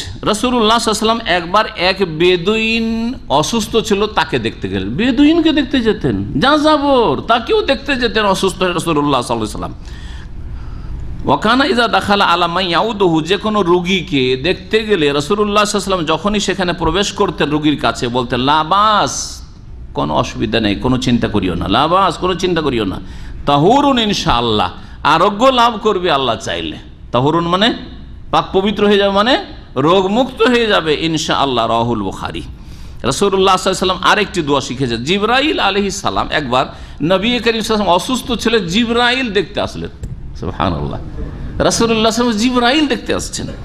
আসার পরে বলছেন, ইয়া মুহাম্মদ, হে মুহাম্মদ সাল্লাল্লাহু আলাইহি ওয়াসাল্লাম, ইশতাকাইত, আপনি অসুস্থ হয়ে পড়েছেন? কালা নাম, নবী সাল্লাল্লাহু বললেন, হ্যাঁ আমি অসুস্থ। কালা, তখন জিবরাইল ইসলাম এই দোয়া পড়েছিলেন, বিসমিল্লাহি আরকিকা, আল্লাহর নামে আপনাকে আমি দম করছি, রুকিয়া করছি। রুকিয়া করা বুঝেন, মানে ফুঁক দিচ্ছি আর কি। দম করা মানে কি? হ্যাঁ, ফুঁক দেওয়া। জি, দোয়া পড়ে ফুঁক দেওয়া। মিন কুল্লি শাইইন ইউজিকা, প্রত্যেক এমন বস্তু থেকে যেই বস্তু আপনাকে কষ্ট দিয়ে থাকে। মিন শাররি কুল্লি নাফসিন, আর প্রত্যেক ব্যক্তির অনিষ্ট থেকে। আও আইনিন হাসিদিন, প্রত্যেক হিংসুক চক্ষু থেকে, মানে বদনজর থেকে। আল্লাহ ইয়াশফিকা, আল্লাহ যেন আপনাকে শিফা দান করেন, আরোগ্য দান করেন। বিসমিল্লাহি আরকিকা, আবার শেষ করে বলতেন বিসমিল্লাহি আরকিক, আল্লাহর নামে আপনাকে রুকিয়া করছি, ঝাড়ফুঁক করছি, দম করছি। এই ছিল রাসূলুল্লাহ সাল্লাল্লাহু আলাইহি ওয়াসাল্লামের হাদিস, সহিহ মুসলিমের। আর কথা লম্বা না করে এখানে আজকের আলোচনা শেষ করছি। আল্লাহ পাক রব্বুল আলামিন যেন আমাদেরকে যতদিন রাখবেন সহি সালামত রাখেন, বালা মুসিবত থেকে হেফাজতে রাখেন। আল্লাহ পাক আমাদেরকে আফিয়াতের সাথে নিরাপদ রাখেন। আল্লাহ পাক সমস্ত রকমের দিনের, দুনিয়ার, শারীরিক, পারিবারিক, আর্থিক সমস্ত রকমের দুর্দিন থেকে, ফিতনা থেকে, বালা মুসিবত থেকে আল্লাহ পাক যেন বাঁচিয়ে রাখেন। আর যদি কখনো বালা মুসিবত চলে আসে, আল্লাহ পাক ধৈর্য ধারণের তৌফিক দান করেন। আল্লাহর নিয়ামত সুখের ওপর সুন্দরভাবে শুকরিয়া আদায় করা তৌফিক দান করেন। আর দুঃখের সময়, বালা মুসিবতের সময় ধৈর্য ধারণ আল্লাহ পাক তৌফিক দান করেন। আল্লাহ পাক রব্বুল আলামিনের কাছে দোয়া করি, যেসব ভাইয়েরা আমাদের দিনী ভাই এই কাছাকাছি সময়ে দুনিয়া থেকে বিদায় নিয়েছেন, সাধারণভাবে ইন্তেকাল করেছেন, অনেক ভাইদের আত্মীয় স্বজন, এবং আমাদের বিশেষ করে দিনী ভাই এনামুল হক ভাই রাহিমাহুল্লাহ তাআলা, তিনি এই দুর্ঘটনায়, গাড়ি অ্যাক্সিডেন্টে দুনিয়া থেকে বিদায় নিয়েছেন। শেখ নাজমুল হক, অত্যন্ত প্রিয় এই দুইজন ব্যক্তি আমার ছিলেন। তাদের ভালোবাসায় বেশি আমি যেন অসুস্থ হয়ে পড়েছিলাম।